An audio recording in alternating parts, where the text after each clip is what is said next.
Kan kemarin sudah dijelaskan, bahkan tadi juga sudah dijelaskan Manggala itu artinya apa, ya kan? Manggala itu artosipun nggih menika jalaran-jalaran utawi sebab-sebab ingkang njalari kabagyan karaharjan niku dugi wonten pagesanganipun panjenengan piyambak-piyambak. Enggak paham kan? Ya.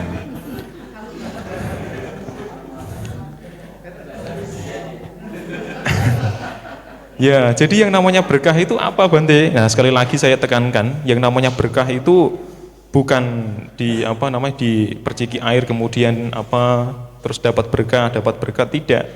Tetapi yang namanya berkah itu bisa kita dapatkan kalau kita melakukan yang namanya sebab-sebab melakukan sesuatu yang bisa menyebabkan, bisa mengakibatkan yang namanya kesejahteraan, kebahagiaan, kekayaan, ketentraman, ya, kesentosaan itu datang di kehidupan kita. Betul apa benar? Nggak ada pilihan kok. Ya. Melanjutkan pembahasan yang kemarin, kita langsung masuk ke poinnya, ya. Yaitu apa? Asewana cabalanang pandita nanja sewana puja ca puja niyanang yetam manggala mutamang madirupa desawa soja pupe kata punyata atta sama panitija etam manggala mutamang. Jadi dua syair ini akan kita bahas ya, yaitu syair tentang ya tidak bergaul, tidak berkumpul dengan orang-orang yang dungu, berkumpul dengan para bijaksanawan, dan juga menghormat kepada mereka-mereka yang patut dihormat. Itulah berkah utama. Ya. Yang pertama, asewana cak balanang. Asewana cak balanang. A itu tidak. A niku mboten, sewana niku bergaul atau berkumpul. Tidak bergaul, tidak berkumpul dengan orang-orang yang bala. Bala itu dalam bahasa Sanskerta itu belia. Kalau di dalam bahasa Indonesia jadi belia. Belia itu artinya apa Ibu Bapak? Ada yang tahu enggak? Belia itu artinya apa? Anak yang masih belia, anak yang masih bau kencur. Masih muda. Anak yang masih muda. Saya juga masih muda loh. Anak yang masih muda. Bala itu ya belia itu. Belia itu artinya anak-anak yang masih belia itu mereka apa? Ya wes balita. Ya. Anak-anak yang belum tahu apa-apa, belum banyak tahu. Sehingga apa? Mereka itu hanya bisa meniru dan bisa mengimitasi apa yang dilakukan oleh kedua orang tuanya. Misalnya apa? Ketika diajak berdana, ya mereka tahunya cuma nyemplung netok. Untuk semoga nanti saya jadi kaya, semoga saya jadi nanti apa bisa punya wajah yang ganteng, wajah yang cantik. Mereka tidak tahu itu. Sehingga apa? Ya itulah anak belia. Anak belia itu apa? Anak yang masih bau kencur. Bahasa kasarnya itu. Anak yang belum tahu apa-apa, belum banyak tahu tentang dunia sekitarnya. Sehingga mereka hanya bisa meniru dan mengikuti gerak-gerik dari kedua orang tuanya. Dan ini yang perlu kita perhatikan. Seorang anak itu umur 0 tahun sampai 7 tahun itu adalah waktunya bagi mereka untuk apa ya? Niru itulah. Mereka itu lagi sensitifnya. Ada sebuah penelitian itu begitu. Ya. Umur 0 sampai 7 tahun ini harus kita perhatikan mereka. Entah itu dari cara makan, entah itu bagaimana cara bersikap, cara bertutur kata, ya, cara mengenali dunia di sekitarnya, itu harus diperhatikan. Kenapa? Nanti lewat umur dari 7 tahun itu mereka akan menjadi orang yang seperti pada waktu umur 0 sampai 7 tahun itu. Ya, begitu. Nah, asewana cak balanang. Asewana itu tidak berkumpul atau tidak bergaul, sedangkan bala itu artinya orang-orang yang bodoh, orang-orang yang dungu. Ya, tidak bergaul atau tidak berkumpul dengan orang-orang yang dungu adalah berkah utama. Kenapa Bante? Yang dimaksud sebagai orang yang bodoh itu apa Bante? Ya. Yang dimaksud sebagai orang yang dungu itu apa Bante? Jadi, alah wis rapopo, sepenting urip. Karena ada yang pernyataan begitu, lu urip mau sekedar urip yo jadi aneh begitu ya. Ya, ada yang bilang itu begitu. Orang yang bodoh ini dijelaskan di sini adalah apa? Ya, mereka hidup, mereka bernapas, ya. Tetapi mereka itu hanya sekedar hidup dan hanya bernapas saja. Napas masuk, napas keluar, sudah selesai. Urusan kelakuannya seperti apa dia tidak peduli. Urusan dia berucap seperti apa, misuh-misuh apa itu dia tidak peduli. Ya, dia hanya sekedar hidup. Ya. Dan orang-orang seperti ini kita bisa melihat, kita bisa memperhatikan orang ini pasti bingung.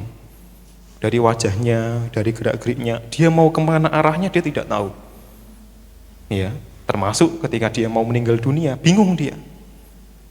Mau kemana dia? Bingung. Ya. Berbeda dengan orang-orang yang bijaksana, orang-orang yang punya kebajikan yang cukup, mereka tidak akan bingung, mereka tidak akan pusing ketika menghadapi kematian. Dia punya tujuan yang jelas. Ya, begitu. Aksewana cak balanang. Ya.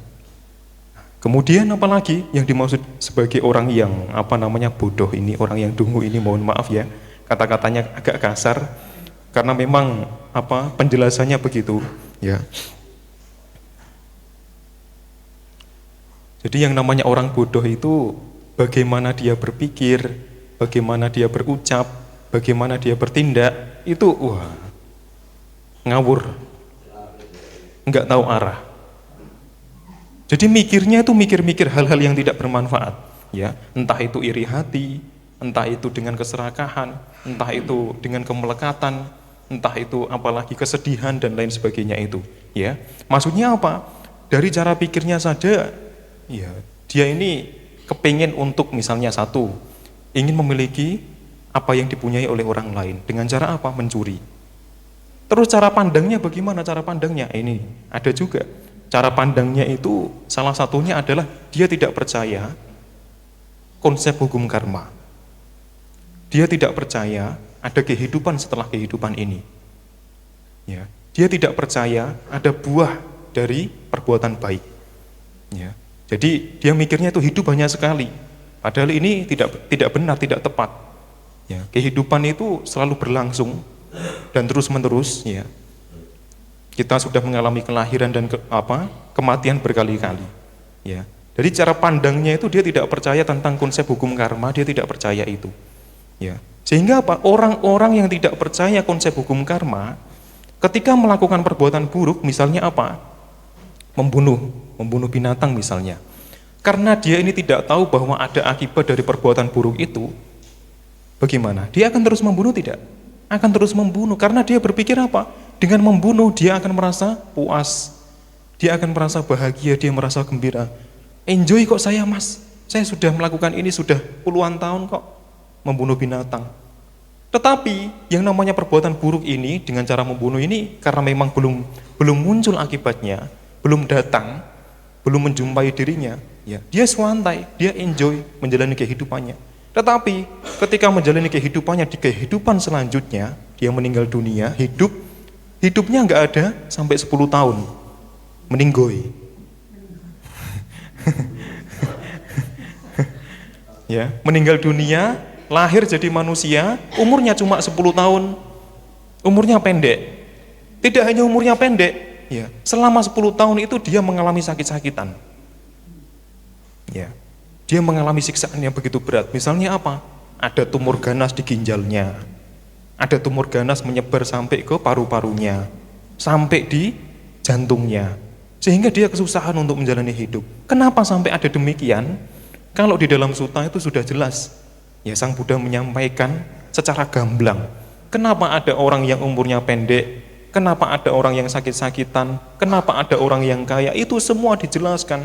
Bukan karena mohon maaf, ya, mohon maaf sekali, bukan karena Tuhan tidak adil, tapi karena orangnya sendiri ini loh, yang dulu-dulunya telah menimbun keburukan, melakukan keburukan-keburukan itu.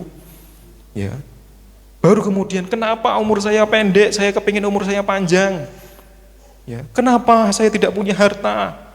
Ya. Kenapa saya sakit-sakitan, tidak bisa melakukan apa-apa? Baru kemudian dia sadar, oh iya, Jebule. Biyen-biyen niku aku tahu jebule ya. Loh kok pada ketawa? Eh? Eh? Hah? Ujuk-ujuk lah. Ternyata usut punya usut ya.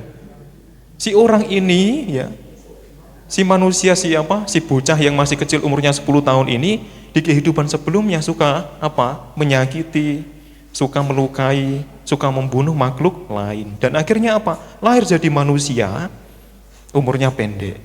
Tidak ada sampai 15 tahun, 10 tahun. Ya, karena ada cerita apa namanya di Eropa sana. Ada seorang gadis kecil, dia cantik sekali. Umurnya itu berapa ya? Sekitar 4 tahun. Tapi selalu membawa keceriaan bagi lingkungan sekitarnya.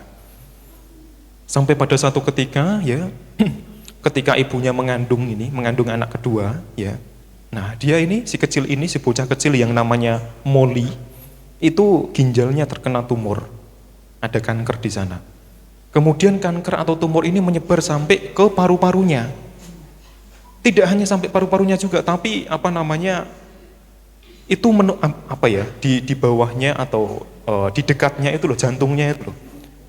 Sehingga dokter yang mau mengoperasi dia itu merasa kesusahan, bingung. Kemungkinan untuk si Molly ini hidup itu tidak lama. Sampai pada satu ketika si dokter ini memutuskan, tidak apa-apa, kami akan mencoba sebisa mungkin supaya dia bisa tetap hidup. Ya. Sampai pada satu ketika si Molly ini bilang kepada ibunya, ya, ini fokusnya masih terpecah-pecah sih. Nah.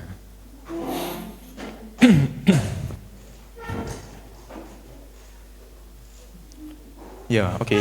Ya, lanjut ya. Sampai pada satu ketika yang namanya Molly ini kemudian membisiki ibunya. Apa yang dikatakan? Ma, Molly akan pergi. Tolong Mama membuat adik baru. Supaya nanti Molly ketika pergi, Molly bisa melihat Mama dari kejauhan dan bisa melihat adik Molly. Ya. Operasinya berhasil.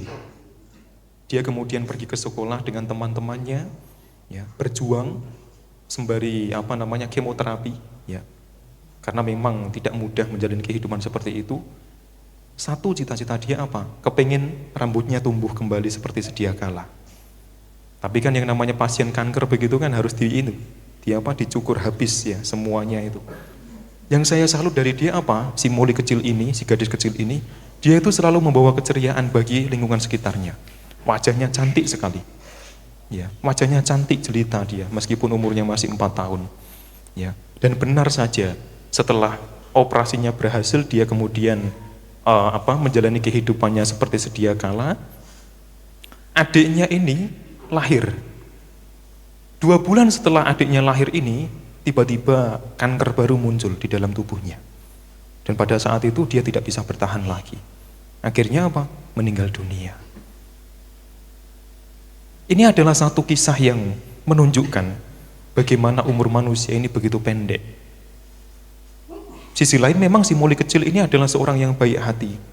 Tetapi barangkali di kehidupan sebelumnya, dia adalah, mohon maaf ya, tanpa mengurangi rasa hormat, dia adalah seorang yang suka membunuh. Seorang yang suka melukai, menyakiti makhluk lain. Dan akhirnya apa? Dia bahagia menjalani kehidupannya saat ini. Tetapi umurnya tidak bisa panjang. Sakit-sakitan. Dan akhirnya meninggal dunia. Disinilah ya, ajaran Sang Buddha itu benar-benar nyata. Benar-benar terlihat sangat jelas sekali di kehidupan kita. Ternyata benar. Ya, segala sesuatu itu ada sebabnya. Ada sebabnya, ada akibatnya. Ya, begitu. Siapapun yang menanam, dialah yang akan memetik buahnya. Ya, dan itu tidak bisa diwakilkan. Itu sudah menjadi tugas kita masing-masing, tugas kita pribadi untuk mendapatkan atau memetik buah dari tanaman yang telah kita tanam. Ya, begitu. Jadi yang namanya seorang yang bodoh, ya mohon maaf, seorang yang dungu, itu cara pikirnya itu sudah keliru. Dia berpikir bahwa kebahagiaan ini bisa didapatkan dengan cara membunuh, dengan cara melukai makhluk lain. Tapi itu salah. Makanya disinilah ibu bapak, menjadi orang yang tidak tahu itu mohon maaf ya, itu sangat berat, sangat mengerikan, sangat menyiksa. Menjadi orang yang tidak tahu itu. Ya. Lebih baik menjadi orang yang tahu. Tahu meskipun tidak pinter secara teori, tidak pinter secara akademis, tapi kita tahu apa itu kebaikan, apa itu keburukan. Manfaatnya apa, buahnya apa, akibatnya seperti apa. Ya. Itu akan membuat diri kita menjadi apa? Bijaksana, menjadi lebih dewasa. Dan kemudian baru ada yang namanya warning, peringatan, oh iya, ini tidak baik, ini tidak benar, ini salah. Dan baru perlahan-lahan kehidupan kita menjadi tertata, menjadi lebih baik. Ya, begitu. Nah, termasuk juga bagaimana si orang dungu ini berucap, ya, itu menyakitkan sekali kalau dia berbicara itu. Yang dibicarakan itu hal-hal buruk semua, tidak ada yang baik. Ya, dan kalau dia berkumpul, yang didiskusikan itu apa? Keburukan-keburukan orang lain. Keburukannya tidak pernah diungkap, tapi keburukan orang lain selalu dikumandangkan sampai ke segala seantero dunia. Ya, sampai semua orang itu bisa mendengar itu. Meskipun itu tidak benar apa yang dikatakan dia. Dan ya, kalau kita berkumpul dengan orang-orang yang dungu seperti ini, yang punya ucapan seperti ini, atau bahasa gaulnya itu toksik begitu ya, toxic people atau toxic person begitu ya. Kalau kita berkumpul dengan orang-orang seperti demikian, ya, oke, kita bahagia sesaat, tapi kita juga tidak akan bebas dari fitnahan dia, omongan dia tentang kita. Ya. Di depan kita kelihatannya menyembunyikan. Tetapi seperti apa? Seperti aksara Jawa tadi pagi itu loh. Aksara Jawa kalau mau mati harus dipangku. Setelah bisa dibelai, terlena dalam buayan itu, tusuk. Ya. Mati dia. Itu seperti kita. Ya. Kalau berkumpul dengan orang-orang demikian, nampaknya halus, nampaknya lemah, gemulai, lembut, jangkang keong. Ya. Tetapi kalau sudah waktunya, ya, dia akan menusuk kita dari belakang juga pada akhirnya. Dan tidak akan bebas dari itu, dari omongan-omongan dia. Ya, omongannya pedes, omongannya panas sekali didengarkan telinga. Dan kita tidak akan nyaman mendengarkan ocehannya dia itu. Ya.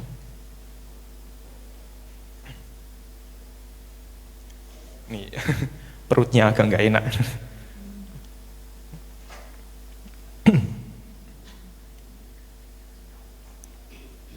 Enggak apa-apa, sudah.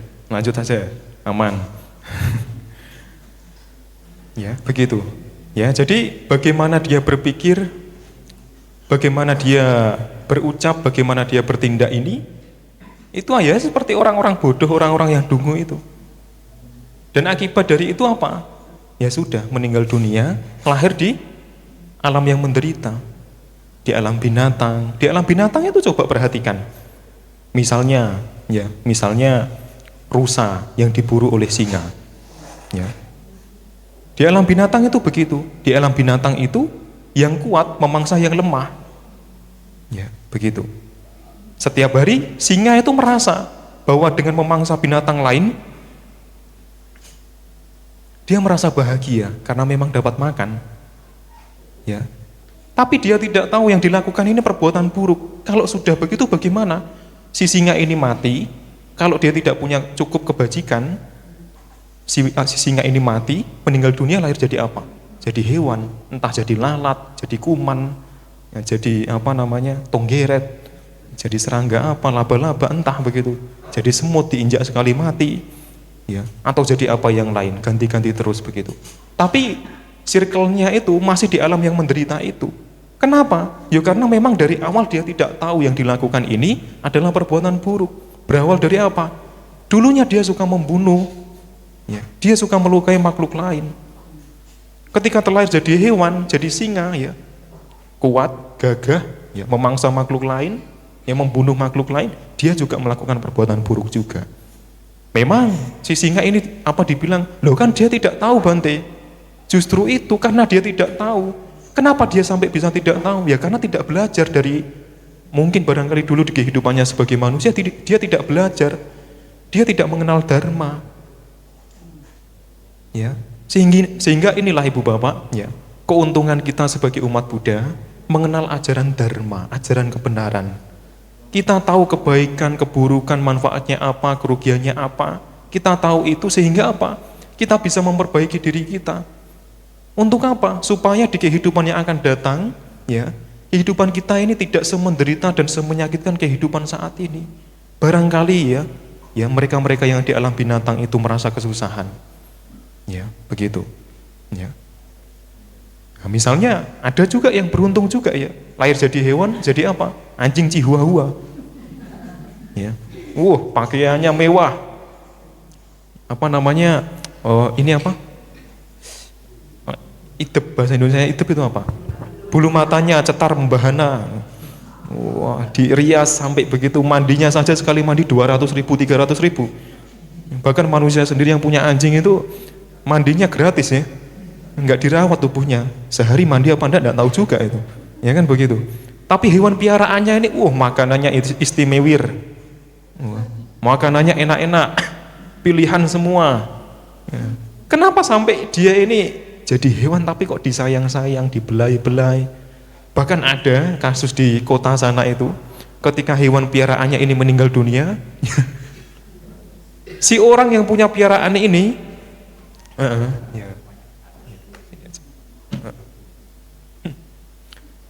si orang yang punya piaraan berupa anjing ini ya sampai minta sama Bante, tolonglah ini apa, ketika itu kan itu si piaraannya ini apa namanya dikremasi kan. Dikremasi begitu, sampai ngundang Bante. Tapi ini tidak salah, saya tidak menyalahkan itu. Karena apa? Barangkali dari si anjing piaraannya ini, dia bisa belajar arti dari cinta kasih, kasih sayang, yang tidak pernah ia dapatkan dengan keluarganya yang lain. Mungkin dia dijauhi tetangganya, dijauhi keluarganya, sehingga dia mau tidak mau harus apa? Ngadopsi anjing. Untuk jadi apa? Ya, untuk berkeluh kesah barangkali ya. Dan biasanya kan anjing-anjing begitu peka sekali, tahu begitu ya. Nah, dan itu adalah satu keberuntungan yang lain, ya begitu. Jadi yang namanya orang yang dungu itu begitu. Ya. Jadi kita mesti hati-hati memperhatikan diri kita sendiri supaya mohon maaf tidak menjadi orang yang dungu, orang yang bodoh, orang yang tidak tahu. Karena menjadi orang yang tidak tahu itu sangat menyakitkan, sangat berat. Ya. Itu saya tandaskan dari awal sebagai peringatan untuk kita semuanya. Ya. Nah, lalu manfaat dari berkumpul dengan orang-orang dungu ini apa, Bante? Tidak ada manfaatnya. Kemarin kan saya sudah itu memberikan satu perumpamaan. Ibaratkan ada satu ikan pindang yang sudah dibiarkan begitu saja selama setahun.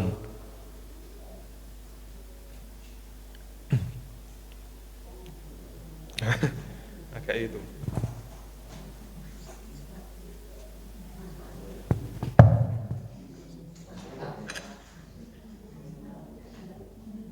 Dia sudah minum tolak angin tadi.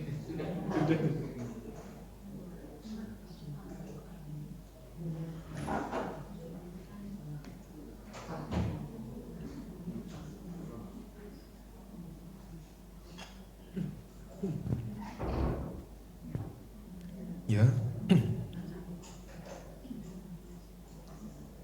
Ya, jadi seperti ikan yang busuk begitu. Ikan yang busuk ini dibungkus dengan daun pisang misalnya. Daun pisang itu kalau dipakai lama-lama untuk membungkus ikan yang busuk itu, baunya juga tidak enak. Ya, seperti juga halnya kita merasa, santai, nggak apa-apa Bante, kumpul sama siapapun saja nggak apa-apa kok.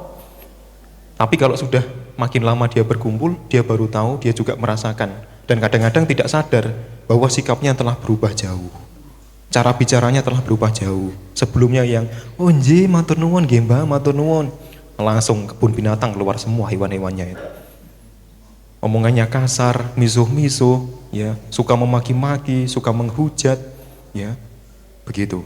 Dan ini adalah apa? Manfaat dari, saya tidak bilang kerugian, manfaat dari berkumpul dengan orang dungu. Jadi kita itu terkontaminasi juga, ya sebenarnya. Kita akan berubah sesuai dengan lingkungan yang kita tinggali itu, dengan siapa kita berkumpul itu. Sehingga mesti kita hati-hati, ya. Hati-hati harus membuat benteng bagi diri sendiri. Sejauh mana saya berkumpul. Nah, kalau saya dulu kan itu SMA itu, ya kumpulannya sama itu bocah-bocah nelayan. Mereka setiap malam minggu itu minum minuman keras, nah rokok, ya berperang sama desa satunya begitu, bertengkar, oyo-oyoan pacar, ya ada yang begitu juga. Tapi ketika saya ditawari minuman keras, apa yang saya lakukan? Nggak mau saya, matur nuwun gitu. Tapi diminta iuran gitu, 5.000-an gitu, saya kasih tetap. Tapi saya tidak mau minum. Ya. Nah, dulu pernah nyoba rokok begitu karena kan pergaulan. Sekali ngerokok batuk. Wes lah. Nggak mau lagi. Kapok, wes. Waktu itu. Karena kan memang teman-temannya kan, kalau nggak gitu kan nggak sangar begitu loh. Ya. Tapi kemudian semakin tahu, ini nggak benar. Ya, nggak bagus ini. Ya. Dan ketika ada teman-teman yang lain yang berantem,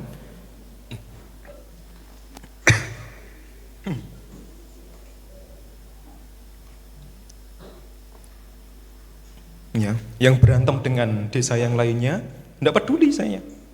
Dan akhirnya, ya, meskipun kelihatannya tidak punya teman, ternyata ada yang lain juga yang ikut jalan saya. Akhirnya apa? Kita punya satu circle sendiri yang tidak pernah berantem, dan bahkan orang satu desa itu memuji kita yang tidak pernah berantem, meskipun minuman keras ada, tapi ya tidak membuat masalah begitulah ya, tidak sampai mabuk-mabukan, ya rokok juga masih, tapi tidak sampai yang keterlaluan begitu, ya. Dan akhirnya ya kita sudah punya grup sendiri, satu circle yang sama itu, ya, menjadi sahabat yang bahkan sampai sekarang. Ya, begitu. Ya. Kemudian Pandita Nancak Sewana, yaitu berkumpul dengan mereka-mereka yang bijaksana.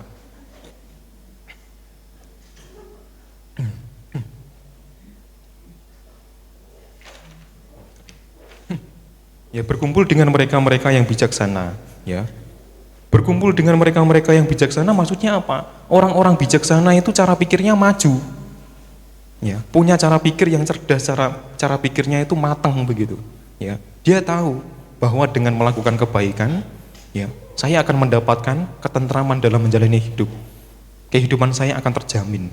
Kehidupan saya akan terbebas dari yang namanya penderitaan. Yakin itu. Makanya sampai ada satu kisah itu di dalam Jataka yang namanya seorang petapa Agiti. Satu ketika, ya, Dewa Indra atau rajanya para dewa ini turun ke bumi, ya, demi satu tujuan, ya, untuk menemui si petapa Agiti ini. Sampai pada satu ketika si Dewa Saka ini nyamar jadi seorang yang sudah tua, kakek-kakek, meminta-minta makanan. Cuk, berikanlah saya makan, saya sudah tidak makan selama 3 hari. Nah, kemudian diberikanlah buah yang ada di dalam gubuknya itu. Nah, setelah memberikan dengan sepenuh hati, selama 3 hari 3 malam, si petapa Agiti ini tidak makan sama sekali, hanya minum-minum saja. Dia bahagia. Karena apa? Karena makanan itu tidak harus dari mulut dimasukkan ke dalam perut. Tidak harus. Yang namanya makanan itu ada 2, makanan fisik dan makanan batin. Ya. Kalau kita tidak makan secara fisik, it's okay. Selama 1 hari, kalau kita senang-senang, happy-happy, waktu itu berjalan begitu cepat. Karena kita merasa bahagia, ya, ada teman-teman satu circle begitu happy, ya, sama-sama berbuat kebajikan, ya, kita merasa tidak lapar itu. Dan inilah yang disebut sebagai makanan batin, makanan hati, makanan nurani, ya. Dan yang telah dilakukan oleh petapa Agiti ini begitu, ya. Selama 3 hari dia tidak makan sama sekali, tetapi masih bisa bertahan. Karena apa? Berkat satu kebajikan yang telah dia lakukan ini dengan cara berdana, memberikan itu dengan sepenuh hati, ya, pada waktu itu. Kemudian ditanya, ya, wahai petapa, kenapa kamu melakukan ini? Kenapa kamu menjaga sila begitu kuat, begitu ketat, hanya makan buah-buahan saja yang jatuh dari pohon, dia tidak memetik buahnya? Kenapa, wahai petapa? Saya punya cita-cita luhur, ya, kakek Saya punya cita-cita luhur. Cita-cita luhur apa? Yaitu dia itu tidak mau, semoga saya tidak pernah mendengarkan suara dari orang-orang yang dungu. Semoga saya tidak pernah melihat penampakan orang-orang yang dungu. Semoga saya tidak ngobrol dengan orang-orang yang dungu. Semoga saya tidak hidup dengan mereka-mereka yang dungu. Loh, kenapa kok sampai kamu punya cita-cita seperti ini? Ya, waktu itu ditanya begitu, dan jawabannya apa? Karena orang-orang yang dungu ini, hatinya itu gelap, kotor, keruh sekali. Orang-orang yang dungu, orang-orang yang bodoh ini sulit untuk berkembang, sulit untuk maju.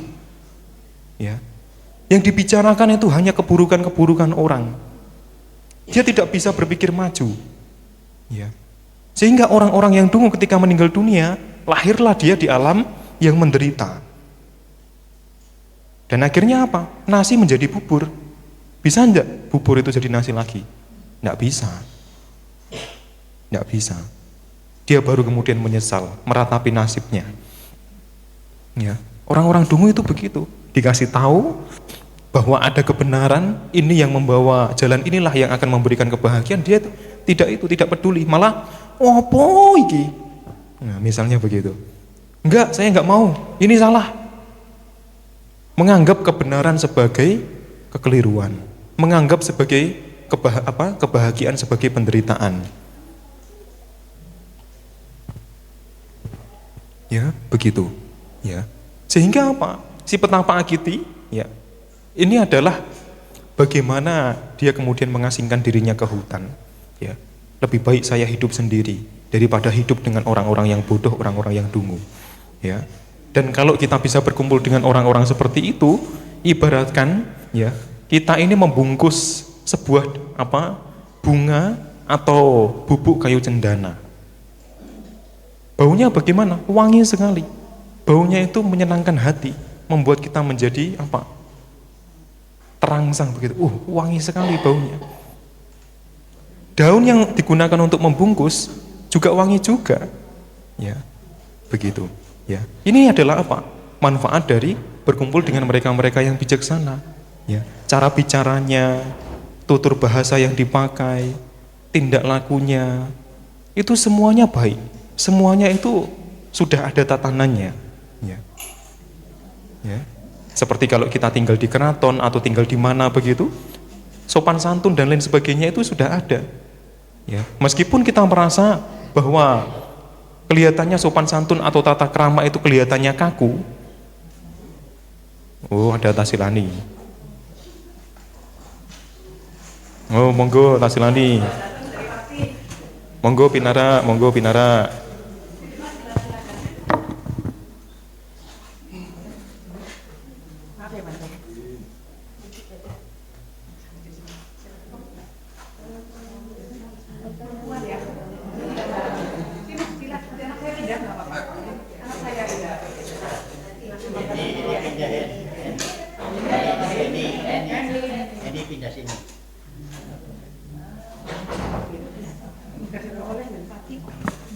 Selamat datang. Tidak apa-apa. Oke, tidak apa-apa.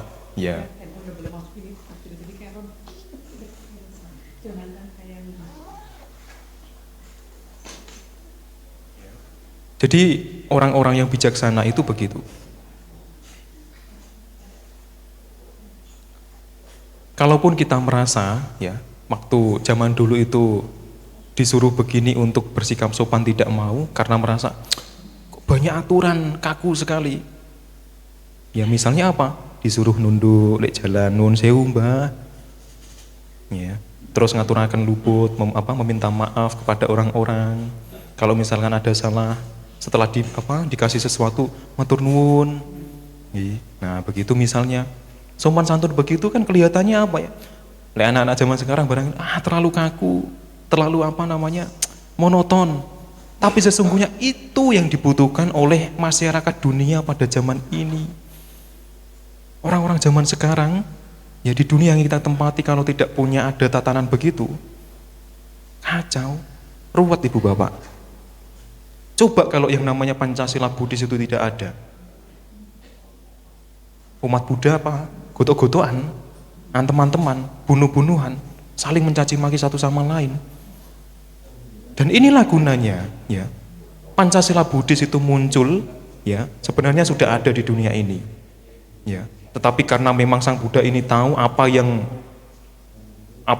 bisa menjadi manfaat bagi banyak orang, yang namanya Pancasila Buddhis ini kemudian apa? Disampaikan, diberitahukan kepada, sebenarnya bukan diare kok. Ini obat apa ini? Oh, masuk angin. Oh ya. Ya, wes. Nanti diminum. Ya, begitu. Ya. Yang namanya tata krama ini penting. Kelihatannya kita tidak membutuhkan itu. Tapi sesungguhnya di dunia yang kita tempati ini sudah kacau balau. Anak-anak muda sudah tidak tahu rasa terima kasih. Ya, Pak. Ketika melihat orang tua tidak memberikan sapaan, tidak amit nuwun sewu gitu. Kebanyakan mereka sudah melupakan itu. Sudah berbeda jauh dengan zaman-zaman dulu. Meskipun kita merasa aturan itu begitu ketat, begitu membuat kita tidak nyaman, tapi sesungguhnya itulah aturan inilah yang membuat dunia di mana kita tinggali itu menjadi damai, menjadi tentram, ada aturannya, ada tatanannya. Ya, begitu. Orang-orang Jawa itu begitu, ya. Tapi perlahan-lahan yang namanya tradisi, yang namanya kebudayaan itu perlahan-lahan memudar. Ya. Entah kenapa, tidak tahu juga alasannya apa. Padahal sesungguhnya yang namanya tata krama ini penting dalam menjalani kehidupan. Termasuk aturan-aturan yang disampaikan oleh Sang Buddha. Aturan kepada para biku itu berapa? Banyak. Karena yang dipegang oleh para biku tidak hanya Patimokkha saja yang berjumlah 227. Tapi winaya itu banyak sekali. Ya. Untuk apa? Mengatur para biku supaya apa? Aturan itu dibuat sebenarnya adalah membuat kebebasan bagi diri kita, membuat kehidupan kita menjadi lebih nyaman. Begitu loh. Bukan untuk mengekang kita. Oke, it's okay kalau di awal kita merasa terpaksa untuk menjalankan itu. Tapi perlahan-lahan kita akan menjadi apa? Lebih menerima. Termasuk Pancasila Buddhis itu begitu. Ya. Perlahan-lahan kita akan menerima dan ternyata setelah mempraktikkan yang namanya Pancasila Buddhis sebagai dasar menjalani kehidupan, hidupnya menjadi apa? Oh iya ya, ternyata setelah saya menjalankan Pancasila Buddhis dengan sebaik-baiknya, hidup saya menjadi lebih nyaman. Kalaupun ada tetangga yang tidak suka dengan saya, ya itu urusan dia. Menjadi lebih nerimo ing pandum. Menjadi lebih sumeleh itu ya bilangnya. Ya.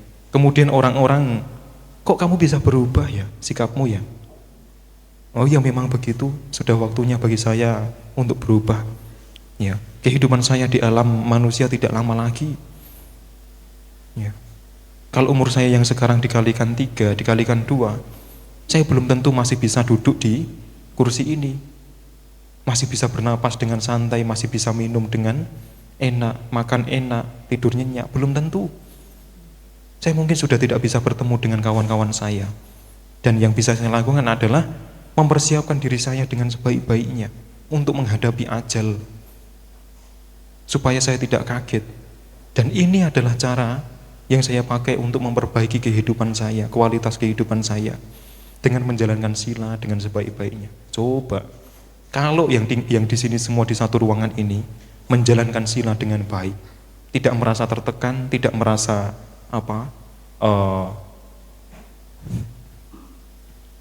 tidak merasa tertekan ya begitu.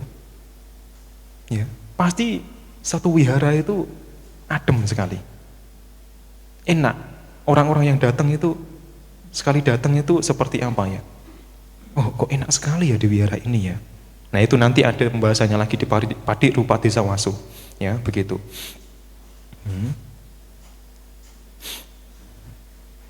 Ya, kemudian satu lagi adalah pujajak pujak nianang. Ya, pujajak pujak nianang, menghormat kepada mereka yang patut dihormat. Siapakah itu? Sama Sambuddha, Paceka Buddha, para arahata, anagami, sakadagami, Sotapanna, mereka-mereka yang menjalankan sila. Nah, kan tadi pagi sudah saya ulas toh, siapa yang layak untuk mendapatkan penghormatan? Ya. Ternyata yang layak mendapatkan penghormatan ini siapa? Semua orang. Semua orang dari kecil sampai besar, dari muda sampai tua, semuanya layak mendapatkan penghormatan. Kenapa? Karena yang namanya manusia itu punya dua sisi baik dan sisi buruk. Oke, kalau dia memang punya sisi buruk, sisihkan dulu. Jangan dipikirkan, kita letakkan dulu sisi buruknya ini. Ternyata dia masih punya sisi baik. Sisi baiknya ini loh, ya, yang kita bisa hormati, yang bisa kita, oh iya, orang ini masih punya kebaikan. Sehingga apa? Semua orang layak untuk mendapatkan penghormatan, berhak atas penghormatan itu. Ya. Ya, kalau di satu catatan begitu ya. Yang layak untuk dihormati siapa? Yang pertama Tiratana. Yang kedua baru orang tua. Kenapa begitu? Kenapa posisi orang tua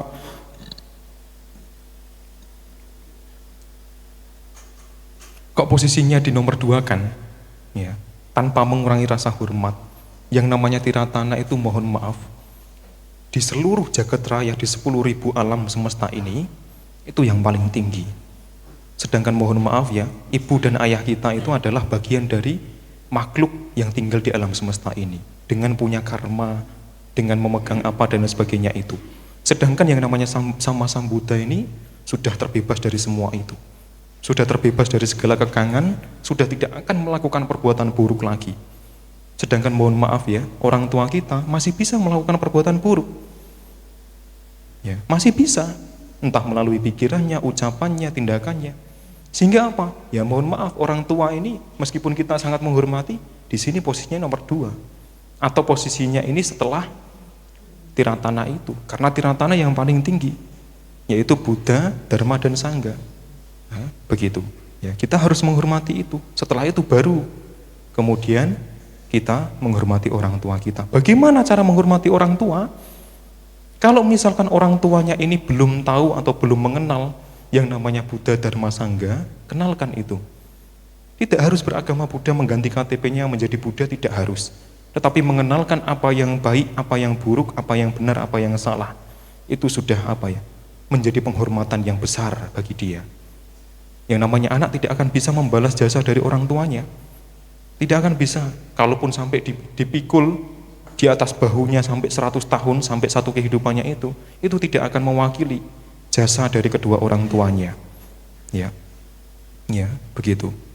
Ya, sehingga bagaimana cara memberikan penghormatan kepada orang tua? Seperti cara dari Bante Sariputta.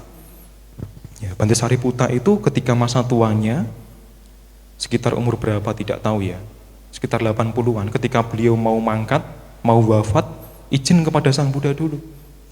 Bante, saya mohon izin akan pergi meninggalkan dunia ini untuk selama-lamanya.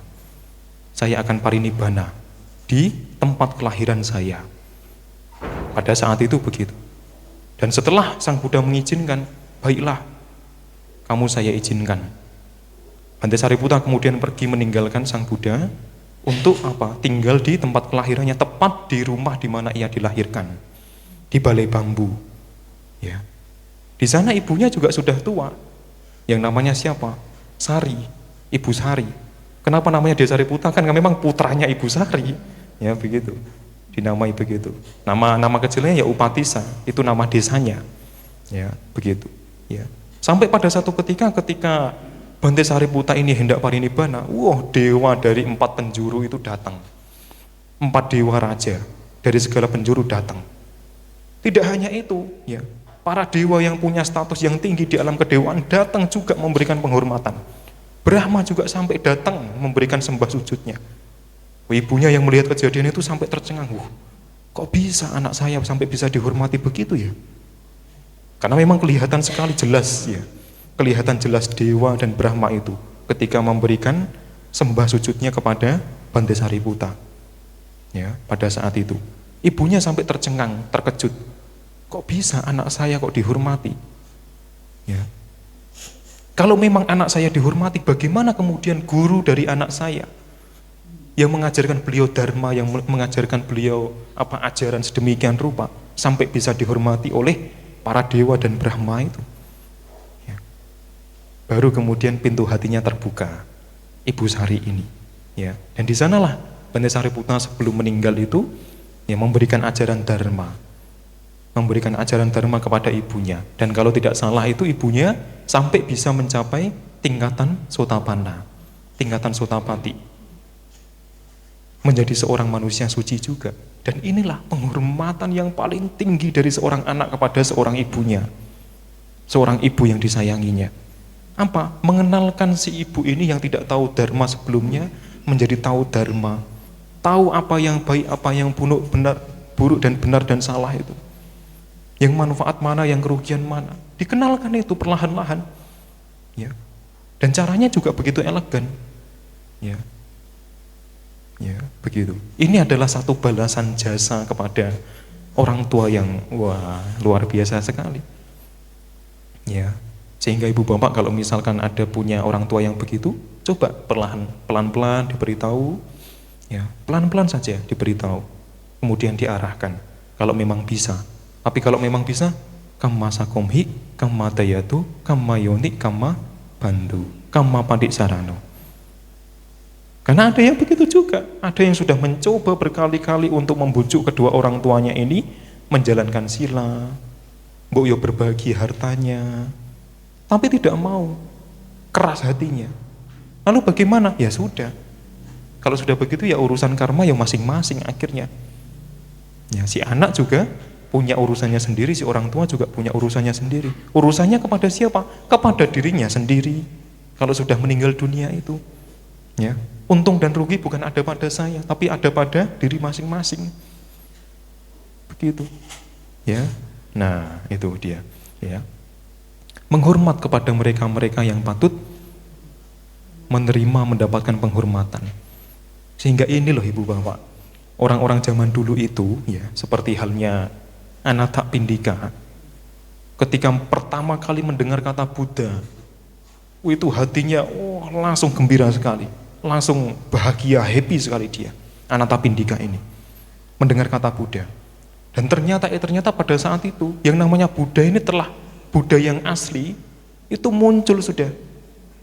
Karena memang, pada saat itu yang namanya Buddha yang palsu itu dalam arti yang mengaku-ngaku Buddha itu banyak. Ya.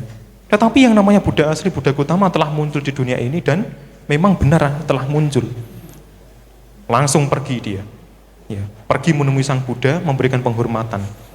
Dan ada juga loh ceritanya seorang dua petapa, ya, salah satu temannya itu tahu sang Buddha itu telah muncul di dunia ini. Ya, kemudian memberitahu temannya yang lain, yang bahkan statusnya itu lebih tinggi daripada si orang yang melihat sang Buddha ini. Kemudian temannya ini, yang meskipun statusnya lebih tinggi ini, karena dia tidak mau diajak, dipaksa juga tidak mau, dijambak rambutnya. Ayo melu gue, dijambak di apa? Ayo kamu harus ikut saya, kamu harus ikut saya. Dan yang namanya Brahmana ini kan cukup pintar juga, cukup pandai juga. Tidak mungkin dia yang statusnya lebih tinggi sampai berani memegang kepala saya, bahkan sampai menjambak rambut saya. Tidak mungkin, tidak akan berani kalau tidak ada hal yang benar-benar mendesak. Dan benar saja pada waktu itu si Brahmana ini ikut, ya, temannya itu, dan kenal sang Buddha. Kenal sang Buddha, diajari dharma, akhirnya mencapai kesucian juga. Ya, begitu.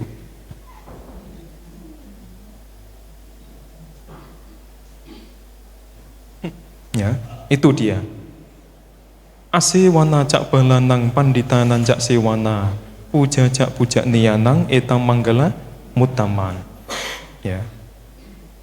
Tidak bergaul dengan orang-orang yang dungu, berkumpul dengan mereka yang bijaksana, dan menghormat kepada mereka-mereka yang patut dihormat.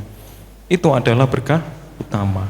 Jadi ini adalah satu sebab, satu hal, satu formula yang mesti dijalankan oleh setiap orang untuk mendapatkan apa? Yang namanya keberkahan itu, supaya yang namanya keberkahan bisa datang. Ya, begitu. Nah, kemudian lanjut lagi. Nah, sudah jam 8:30, hampir.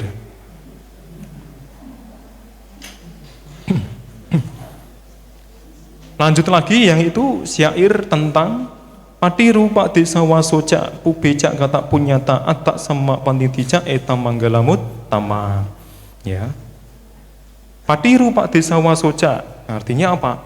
Bertempat tinggal di tempat yang sesuai. Ya, itu adalah berkah utama. Kenapa Bante? Ya, yang dimaksud sebagai tempat tinggal yang sesuai adalah sebuah tempat di mana orang-orang baik itu berkumpul. Di mana orang-orang baik itu berkumpul, berdiam, bersemayam. Ya, tempat yang baik itu begitu, tempat yang sesuai, tempat yang layak itu begitu. Ya. Kalau ibu bapak pernah mengunjungi yang namanya Candi Sewu, atau Candi Kalasan, atau Candi Sojiwan, atau yang mungkin Candi Mendut, ketika masuk ke pintu gerbangnya itu, rasanya itu seperti digoyang banyu es. Nyes, nah, begitu. Ya. Ketika kita melewati Candi Prambanan itu kan panas sekali, ya kan, muter begitu jalan kaki misalnya, kan agak jauh itu. Tapi ketika masuk ke pintunya yang dijaga dua rapala itu, ya, Gupolo itu loh, satu itu kita masuk begitu, hati kita pasti langsung, kok tenang ya di sini ya, kok adem ya di sini ya, kok bisa ya, kok bisa sampai seperti ini, ceritanya bagaimana, kok bisa tempat ini bisa menjadi adem begini, ceritanya bagaimana ya. Usut punya usut, orang-orang zaman kerajaan Mataram kuno, zaman kerajaan Medang Kamulan itu mereka memegang dua agama, dua kepercayaan, Hindu dan Buddha. Dan Candi Sewu adalah Candi Buddha, di mana candi ini adalah sebagai tempat pemujaan kepada siapa? Kepada Sang Buddha, Dharma, dan ajarannya, dan Sangga. Atau bahkan kalau tidak begitu ya, pemujaan kepada para dewa. Ya, karena memang para dewa juga punya tindak laku yang baik juga. Ya, itu dijaga sampai beratus-ratus tahun. Ya, sehingga apa? Aura atau energi dari lingkungan wilayah dari Candi Sewu ini itu terjaga dengan baik. Karena apa? Karena orang-orang pada zaman itu, yang hidup zaman itu, mempraktikkan sila, mempraktikkan meditasi, mempraktikkan puja, ya, mempraktikkan perbuatan-perbuatan baik. Sehingga apa? Satu tanah itu sampai mungkin kedalaman 18 meter, itu auranya terjaga, auranya nyaman. Dan orang-orang zaman sekarang, anak cucu dari mereka, ya, ketika mencoba untuk berziarah di sana, memberikan pemujaan, jadi merasa, kok enak ya di sini, kepengen berlama-lama di sana. Dan itu adalah kekuatan dari apa? Kekuatan dari perbuatan baik. Memang tidak kelihatan secara kasat mata, tetapi yang namanya hati tidak bisa dibohongi. Kan begitu. Percaya enggak, Bu? Percaya ya? Ya. Nanti kalau misalkan tidak percaya, boleh nanti coba berkunjung ke Candi Sewu sana. Atau kalau tidak Candi Sewu ya, Candi Sojiwan. Coba meditasi 15 menit di sana. Merasakan rasanya, energinya begitu. Enak sekali. Cocok untuk tempat puja, cocok untuk tempat meditasi. Ya, dan di Candi Sojiwan itu setiap malam bulan purnama itu akan ada meditasi di sana. Di Candi Sojiwan itu. Enak di sana. Saya juga kalau ada waktu banyak kepingin tinggal lama di sana. Karena memang kondisinya itu enak untuk dijadikan tempat berlatih. Jadi begitu. Dan orang-orang yang bijaksana seperti Sang Buddha itu, beliau itu kan pilih-pilih untuk mencari tempat menjadi seorang Buddha. Ya.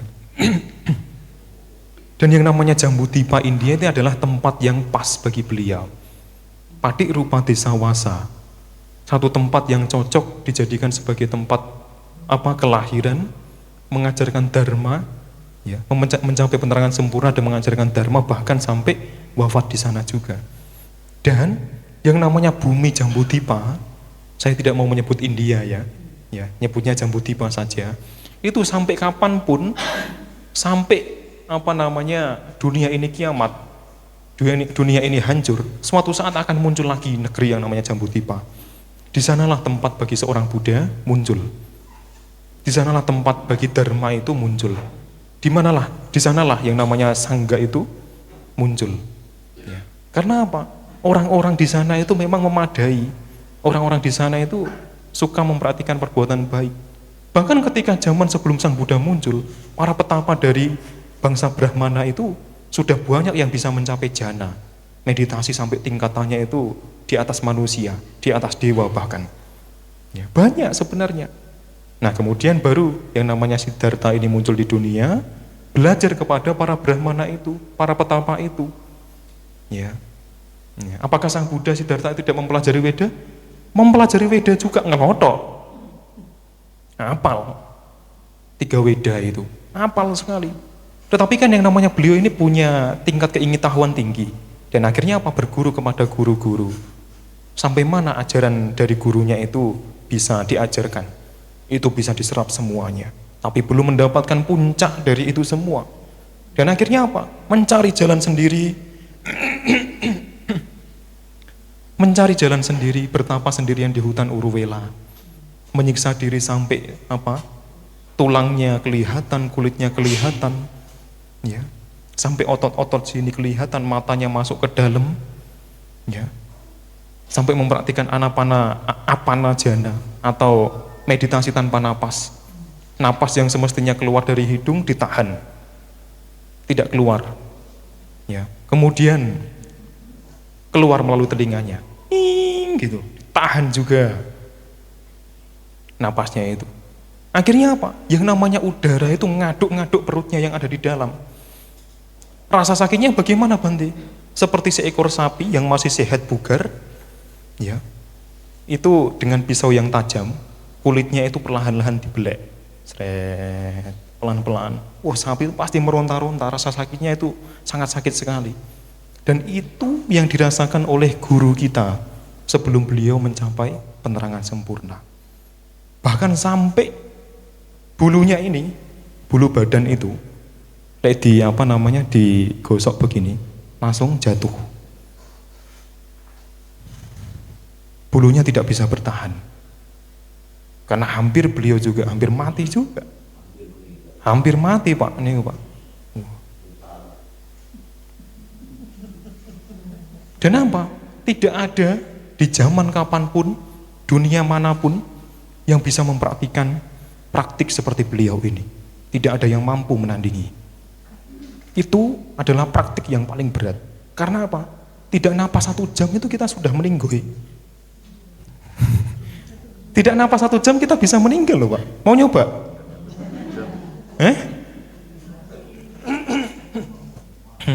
Itu begitu. Ya. Makanya Sang Buddha bilang kehidupan kita itu tidak panjang. Sesingkat napas masuk dan napas keluar. Sekali napas masuk, nggak keluar-keluar. Ya. Everything is done. Mati dong, ya Pak. Everything is done. Semuanya selesai. Ya, kita meninggal dunia. Ya, begitu. Ibaratkan setetes embun yang berada di atas sebilah rumput.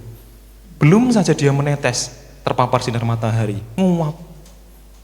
Dan akhirnya apa? Ya tidak bisa menetes, tidak bisa bermanfaat bagi tumbuhan yang lain. Sesingkat itu. Ya, begitu. Ya. Onji, leres nih Pak Saestu. Ya. Ya.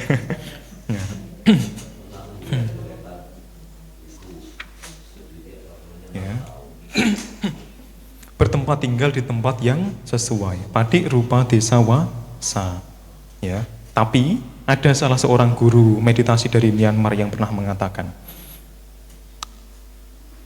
I have no home, I have no friends, but I make my mind as my friends. Mudeng enggak? Enggak. Syukurlah. Saya tidak punya rumah, saya tidak punya teman, tetapi saya membuat hati saya sebagai rumah saya, sebagai teman saya. Karena apa? Kalau misalkan kita dikubur meninggal kita sendirian. Anak istri kita, ya, suami kita, atau sanak kerabat kita, itu hanya melihat dengan mata. Tapi setelah 1 bulan kemudian, nangis gitu lagi enggak? Meskipun di awal itu apa? Di awal ketika mau pernikahan itu menjalin satu ikatan, ya, aku setia padamu sampai mati.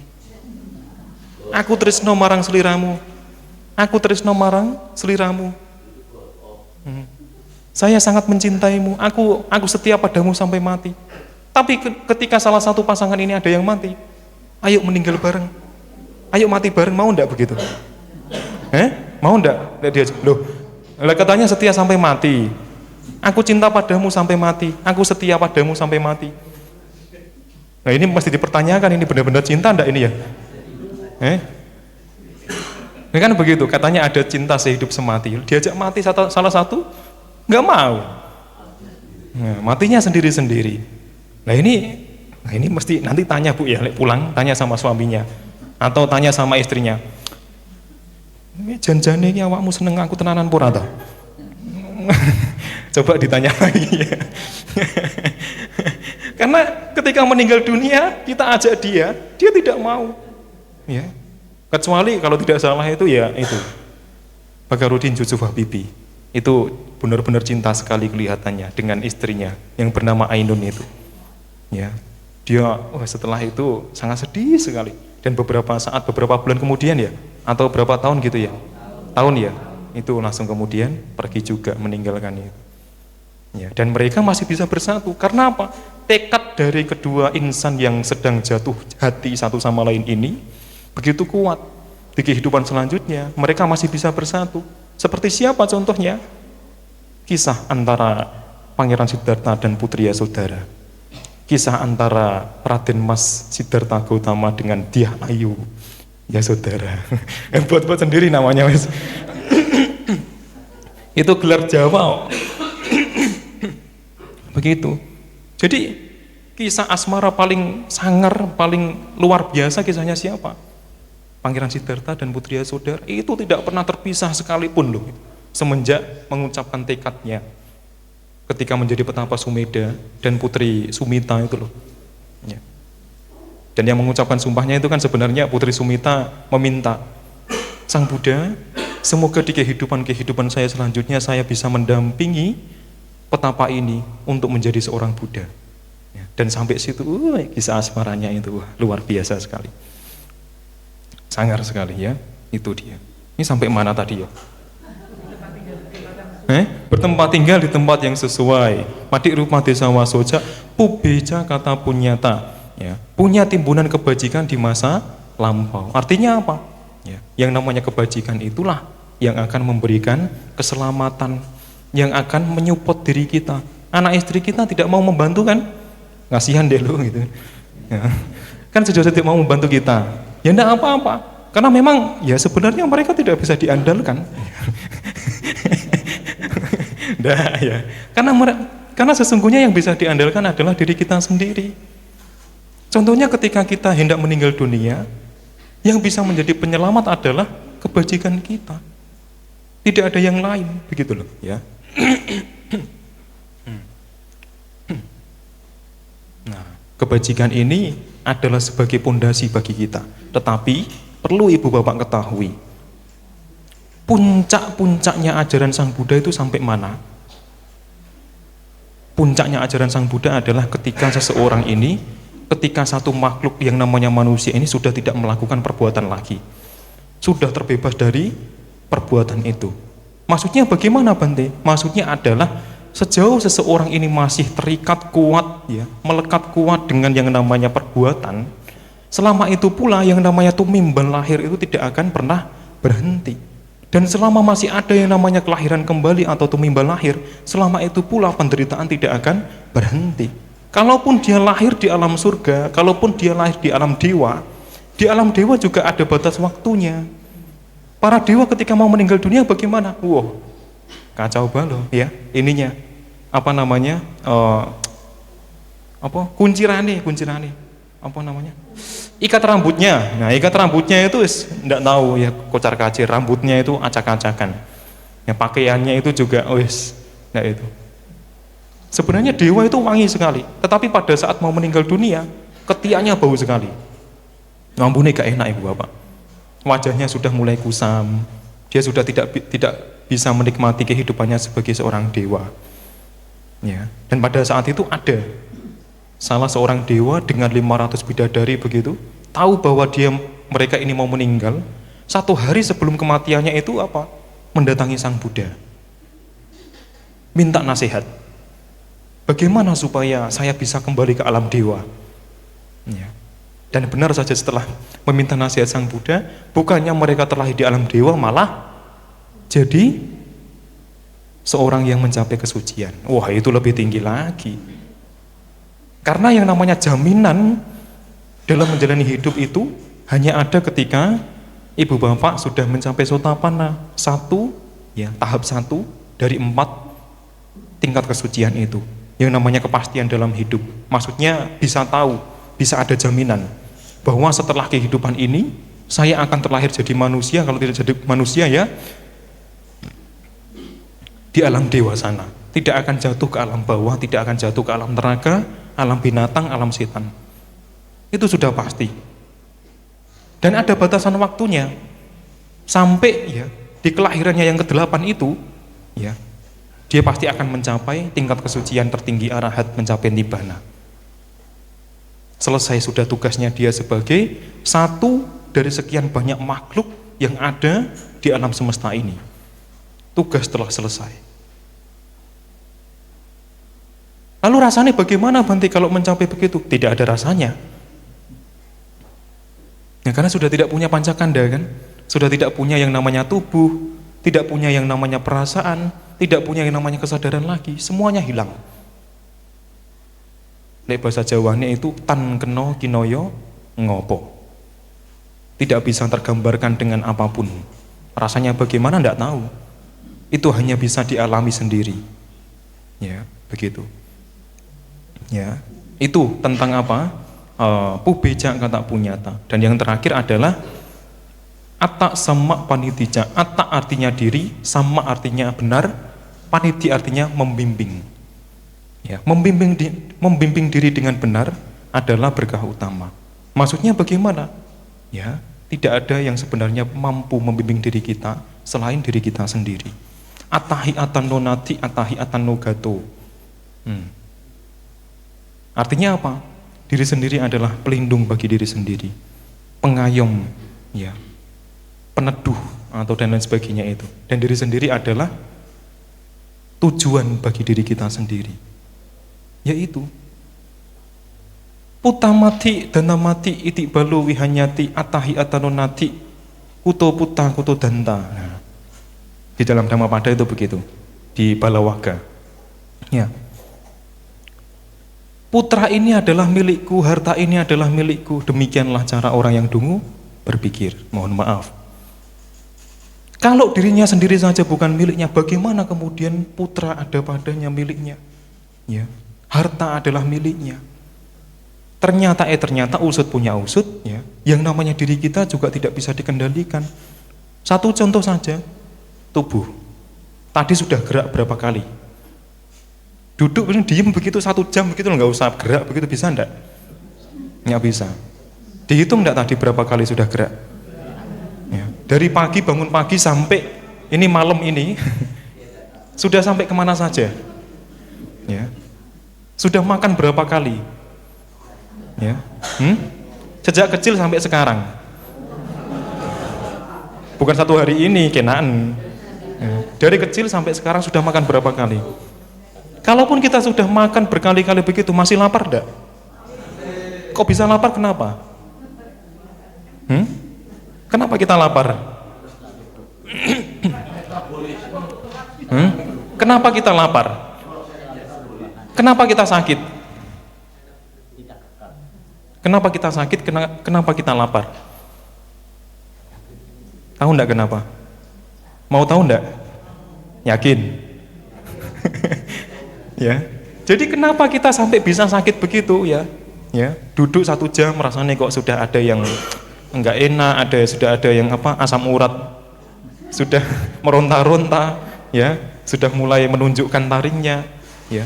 Padahal hanya duduk 1 jam, ya, pada waktu itu, ya. Dan di sinilah sesungguhnya, ya, Sang Buddha bilang itu benar sekali, bahwasannya hidup kita itu isinya adalah sesungguhnya penderitaan. Dukkha saca ini loh mesti kita pahami. Kenapa Bante? Dukkha saca itu adalah apa? Kebenaran tentang dukkha, penderitaan. Jati pi dukkha, jara pi dukkha, maranam pi dukkha. Soka pari dewa dukkha domanasa upayasa Apiyehi sampayogodugo, piyehi sampayogodugo. Paham? Enggak? Ya. Jati piduka menderita karena kelahiran. Ya. Menderita karena kelahiran. Kenapa? Ya. Ketika kita lahir, konsekuensinya apa? Kita punya tubuh. Kalau punya tubuh, apa? Kita harus merawat tubuh itu. Contohnya dengan apa? Makan setiap hari. Kalaupun yang namanya tubuh sudah dikasih makan, masih lapar enggak? Masih. Kalaupun sudah diberi minum, masih haus enggak? Masih. Sampai kapan itu berakhir? Kalaupun sudah mati lahir kembali, bagaimana? Masih juga, begitu juga. Dan sampai kapan itu berakhir? Sampai mencapai nibbana. Makanya gampang, lek banti-ganti daru di Malang sana. Kalau misalkan ada Samanera Atasilani, ada sakit giginya, ada kepalanya sakit, Bante kepala saya sakit, Bante gigi saya sakit. Mau enggak caranya supaya tidak sakit giginya? Tidak usah punya gigi. Mau enggak supaya kepalanya tidak sakit? Ya enggak usah punya kepala. Loh kan ini sebenarnya jawaban sederhana, tetapi begitu bermakna sekali. Sangat mendalam sesungguhnya, filosofis sekali. Ya, karena kita lahir kita punya tubuh, jadi yang namanya sakit itu selalu bersiap untuk datang kapan saja di dalam tubuh kita yang beratnya tidak ada 100 kilo. Ya, begitu. Ini adalah satu penderitaan yang sering kita alami. Penyakit yang paling akut itu apa? Lapar. Penyakit yang paling berat yang kita hadapi itu. Kita itu selalu merasa lapar. Dan itu adalah penderitaan, belum penderitaan-penderitaan yang lain. Ya. Jadi yang namanya tubuh tidak bisa dikontrol. Ya, waktunya lapar ya lapar. Gitu. Kalaupun sudah makan hanya bertahan sebentar, ditutupi oleh kesenangan indrawi sesaat dengan cara makan, lidahnya akan merasakan makanan enak, perutnya merasakan itu juga penuh begitu, merasa kenyang. Tapi 1 jam 2 jam kemudian lapar lagi. Kenapa? Karena yang namanya penderitaan itu pinter dia itu sembunyi di balik tirai kesenangan indrawi. Jadi seolah-olah yang namanya penderitaan itu tidak pernah ada. Sedangkan dari kecil sampai kita dewasa, sampai kita meninggoy, sampai kita meninggal dunia itu, ya, kehidupan kita selalu diwarnai, selalu disertai dengan kesenangan indrawi. Jadi seolah-olah yang namanya duka saja, kebenaran tentang adanya penderitaan itu seolah-olah tidak pernah ada di kehidupan kita. Begitu, Ibu Bapak. Jadi tertutup begitu loh, tertutup begini loh. Nah, tertutup begini. Tapi pada saatnya nanti dia akan terbuka begini sendiri, ya, begitu, ya. Nah, termasuk ketika kita mengalami usia tua, ya, usia kita semakin muda apa semakin tua? Kecuali mereka yang merasa muda loh ya, yang tua-tua merasa muda begitu, ya. Misalnya ketika usianya sudah sweet 70, tubuh balik sweet 17, nah, misalnya begitu. Sudah sweet 70 mintanya sweet 17. Bisa enggak begitu? Enggak bisa. Kenapa? Karena yang namanya tubuh, ya, demikianlah adanya. Selalu berubah. Sudah waktunya meninggal, ya, ada raja kematian datang. Nah ini, urung wayahe. Pending dhisik 10 tahun. Pending dulu, jangan meninggal dulu. Saya masih pengen hidup kok. Bisa enggak begitu? Ketabrak truk trailer aja mati. Sudah waktunya meninggal. Dan ada teman saya itu kasusnya begitu, umurnya masih 28 tahun, setengah 7 malam itu video callan dengan teman saya yang ada di Jepang sana, yang kerja di Jepang, video callan setengah 7 malam itu, tepat setengah 11 malam pergi untuk selama-lamanya. Kenapa? Kena serangan jantung. Ya, tidak ada yang tahu yang namanya kematian itu. Sebenarnya bukan kematian yang kita takutkan, tapi kehidupan setelah kematian ini mau kemana, itu loh yang sebenarnya kita takutkan. Karena kalau kita sudah lahir di alam menderita, di alam binatang, di alam hantu, di alam neraka, kesempatan untuk berbuat baik itu hampir tidak ada. Kalau kita tidak punya kesempatan berbuat baik, bagaimana kemudian kita punya yang namanya pubecak kata punyata? Atau timbunan-timbunan karma baik. Kalau kita tidak punya timbunan karma baik, bagaimana kita kemudian bisa selamat, bisa bahagia? Bahagia dari mana? Dari Hong Kong? Tidak bisa. Sehingga kalau kepingin kebahagiaan, harus ada sesuatu yang mesti ditanam, yaitu kebajikan itu sendiri. Ya, ya. Makanya apa? Tentang membimbing diri dengan benar ini, ya, ada berbagai jenis orang yang dari gelap. Ya, ini pasti sudah tahu banyak, sudah ada yang tahu ya, di satu suta di dalam Anggutara Nikaya itu. Ya. Yaitu ada mereka-mereka yang dari gelap menuju gelap. Ada mereka-mereka yang dari gelap menuju terang. Ada yang dari terang menuju gelap, ada yang terang ke terang. Gelap ke gelap itu bagaimana, Bante? Hidupnya itu sudah miskin, wajahnya itu welek, bededek, koyok kelek. Sudah tidak bisa makan, ya. Miskin sekali, ya. Kotor, lusuh, keluar semua ini, ya. Sudah tahu begitu hidupnya, dia tidak mau memperbaiki kehidupannya untuk menjadi lebih baik. Apa? Yaitu masih membunuh, masih mencuri, ya, berbuat asusila. Sudah tidak punya harta, sudah tidak punya kekayaan, makanan sulit, hidup pun sulit, dia melakukan perbuatan buruk. Ini sudah menjadi satu paket yang lengkap ini, ya. Begitu, ya. Makanya ibu bapak kalau misalkan merasa kok ini wajah saya kok kurang cantik, Bante ya, ini bagaimana saya supaya wajah saya bisa cantik begitu ya, ya. Saya tidak akan ngasih bedak, saya tidak akan ngasih lipstick begitu ya, tidak akan. Tapi ngasihnya bagaimana? Coba sering-sering ibu mengembangkan cinta kasih sayang di dalam hatinya, sering-sering memberi kepada tetangganya, ya. Begitu. Nanti perlahan-lahan itu akan bisa diperbaiki di kehidupan selanjutnya. Wajah kita bisa menjadi lebih menarik seperti Lisa Blackpink, setidaknya begitu. Setidaknya itu begitu ya. Setidaknya bisa menjadi lebih cantik, bisa menjadi apa ya? Ya kalaupun tidak cantik ya bisa dipandang gitu. Orang memandang kita itu nyaman gitu loh, adem, ayem, tentrem, ya begitu. Ya. Makanya kalau di dalam istilah Jawa itu ada namanya wong urip iku mbok ya aja kakean deplok-deplok broto wali ngono. Paham ndak? Deplok-deplok broto wali lho. Tahu broto wali ya? Broto wali itu kan pahit, tapi dideplok-deplok. Terus habis itu dimakan. Ya pahit. Ya. Jadi orang mbok ya jangan suka membicarakan keburukan orang atau bahkan jangan melakukan keburukan. Ya, bisa. Ya, begitu. Ya, ini dari gelap menuju gelap, langsung lagi gelap ke terang. Wajahnya jelek, wajahnya tidak enak dipandang, miskin, ya, tidak punya harta, hidup sebatang kara, rumahnya juga rumah-rumah yang gubuk begitu. Tapi dia tahu perbuatan baik, dia menjaga sila, dia tidak suka membunuh, dia bahkan mencintai kehidupan makhluk lain. Ya, lahir kembali, meninggal dunia lahir kembali, akan lahir di alam kedewaan, alam surga, ya begitu. Itu dua contoh pertama. Dan yang selanjutnya apa?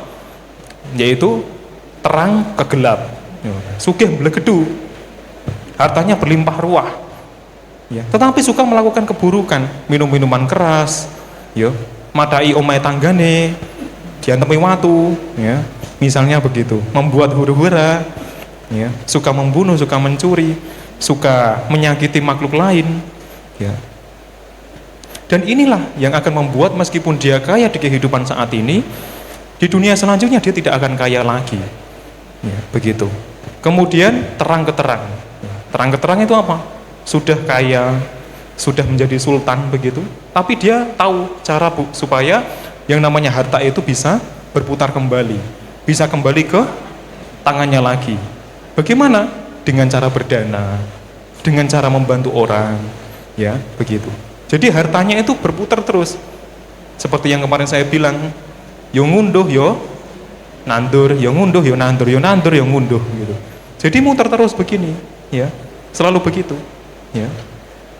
Dan inilah yang membuat kehidupan kita itu, ya, akan menjadi lebih baik, Ya. Begitu Ibu Bapak ya. Nah, ini sudah selesai dua syair ya, yaitu asewana cak balanang panditanan cak sewana puja cak puja nianang eta manggala mutamang patiru pak desa wasoja pube cak kata punyata atak sama paniti cak eta manggala mutamang ya, itu sudah selesai.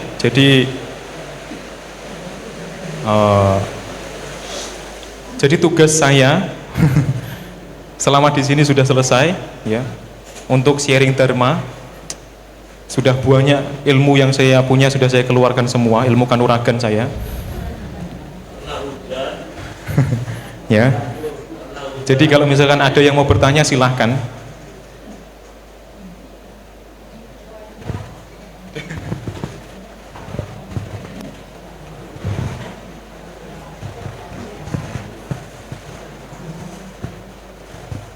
Baik, selamat malam Bante, nama budaya. Kenalkan, nama saya Alvin, dan saya di sini ingin bertanya terkait salah satu berkah utama tadi. Yang pertama adalah terkait ini ya, bergaul dengan orang-orang yang bijaksana merupakan berkah utama, dan bergaul dengan orang-orang yang dungu atau bodoh tentu merupakan hal yang salah. Namun yang saya lihat ya dalam kehidupan kita sehari-hari, dalam hati kita tahu itu hal yang baik yang dilakukan dan itu hal buruk yang dilakukan. Kita tahu betul dalam hati.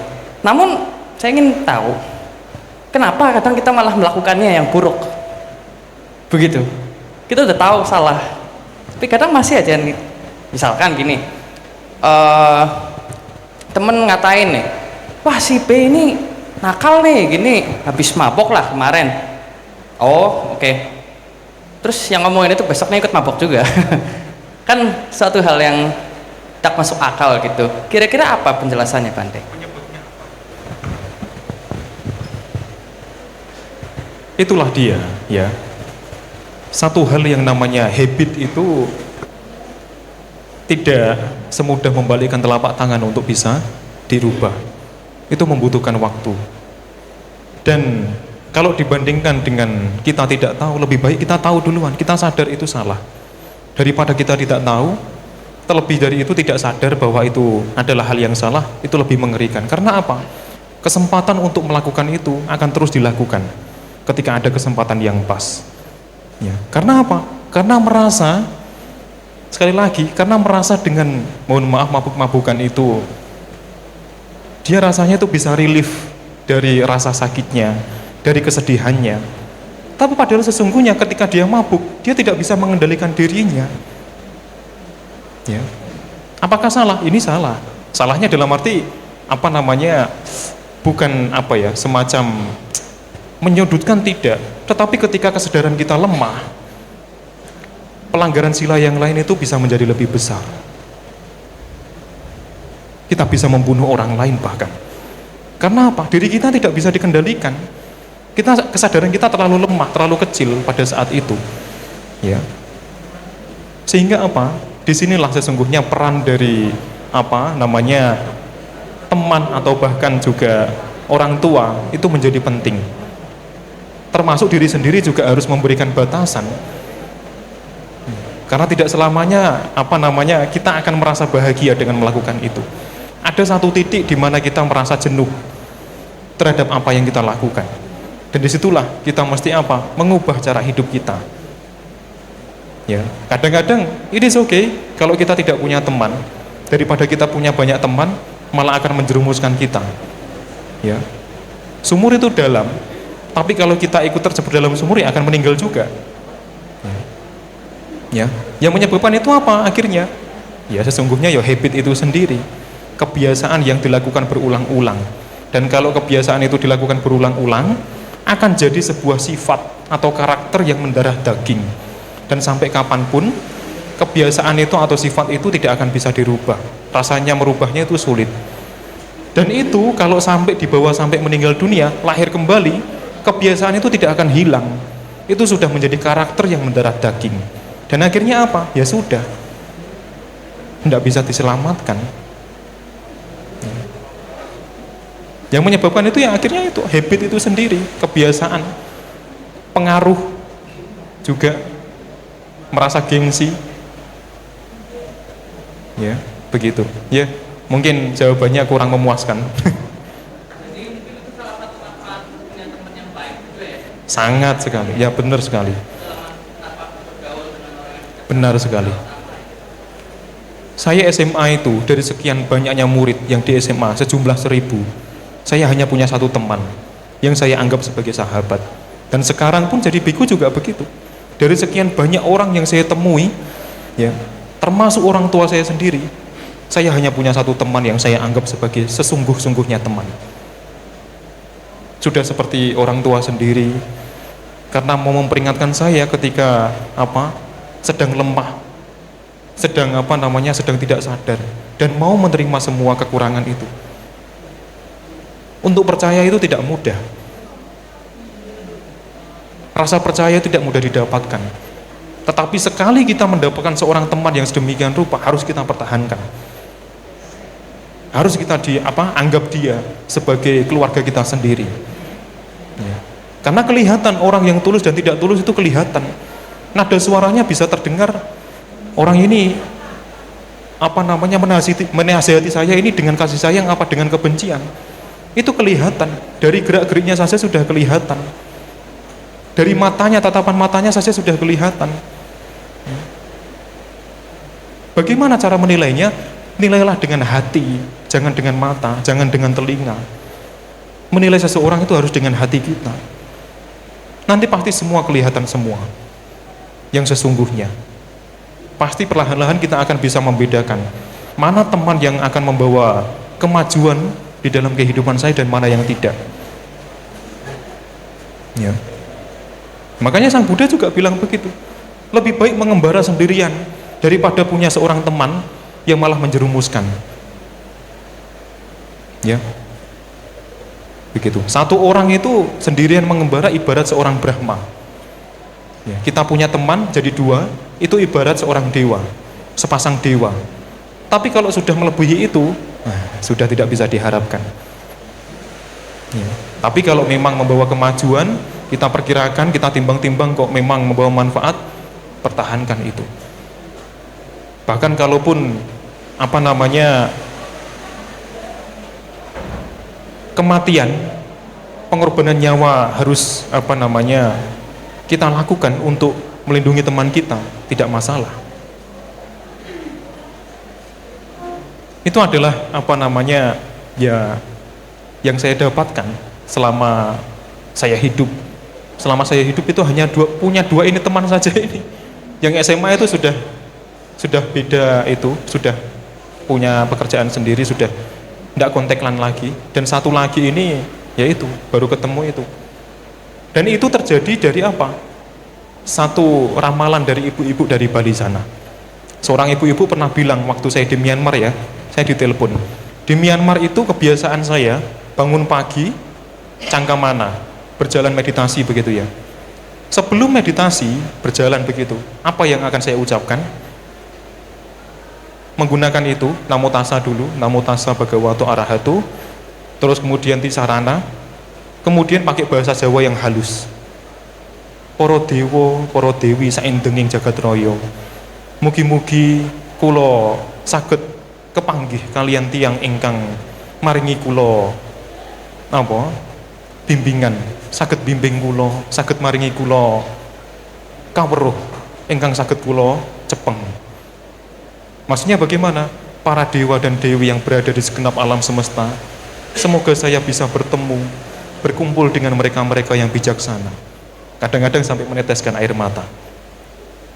Ibu-ibu itu kemudian 1 tahun kemudian nelpon, bilang ke saya, bilangnya begini, waktu itu masih sama Nera, Sam, nggak usah khawatir, nanti pasti kok ketemu sama seseorang yang, ya seorang biku juga, tidak terlalu tinggi, kulitnya sawo mateng begitu ya, kacamata, pakai kacamata beliaunya.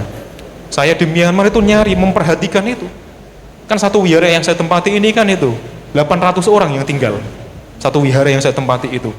Saya cari-cari mana ini yang kacamatanan, tidak terlalu tinggi, ya. kulitnya sawo mateng, nggak ketemu, di sana, nggak dapat. Nah, ternyata setelah balik ke Indonesia menjadi biku, ya, bareng satu penabisan yang sama, ya, ketemu jam 10 malam pas lagi ngobrol enak-enak, langsung ingat omongan dari ibu-ibu yang dari Bali itu. Terdiam sampai 1 menit kalau tidak salah. Kok iso? Langsung mau nangis saya waktu itu. Dan akhirnya apa? Hubungan itu berjalan sampai sekarang. Itu sudah sekitar 2 tahun yang lalu. Bisa ketemu beneran ini. Dan akhirnya, oh iya, ini adalah yang harus saya pegang, harus saya jaga. Siapakah itu? Tidak mau taat, tidak mau memberitahu saya. Itu rahasia saya. Cukup cerita itu saja. Kalau misalkan memang punya cita-cita yang luhur, nah itu harus berdoa sembari diiringi dengan melakukan kebaikan. Sudah lebih 5 menit. Ya. Sudah? Ya. Siapa lagi yang ingin bertanya?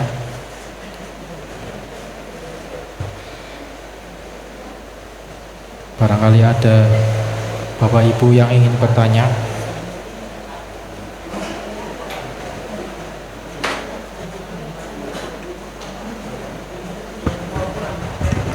Selamat malam Pak Ante. Saya mau bertanya, bagaimana bijaksananya apabila kita kepepet, posisi kita kepepet, benar-benar kita mentok, tidak ada ide lain, Pak Ante. Bagaimana kita harus bersikap apabila kita di suatu saat kejadian kita lagi jatuh, kita akan kepepet, bagaimana kita bijaksananya supaya kita tidak melakukan pelanggaran sila. Terima kasih, Bante. Kalau mau meniru caranya salah seorang Bante dari Sri Lanka, boleh juga. Caranya bagaimana? Beliau itu satu waktu melihat ketika mau meditasi, ya, di bawah pohon mangga begitu ya. Di depannya itu ada satu mangga yang jatuh dari pohon itu. Karena beliau ini tidak tahu siapa pemiliknya, ya, dan itu juga masih di kebunnya orang, ya, beliau tidak mengambil itu dan tidak makan selama berhari-hari. Mangga itu dibiarkan sampai busuk bahkan ada yang sampai beliau ini, satu ceritanya itu sampai meninggal dunia karena pada waktu itu perutnya ini merasa lapar sekali, ya, tapi ada satu mangga ini miliknya orang, tidak tahu diketahui pemiliknya itu. Akhirnya lebih baik saya mati daripada harus melanggar sila.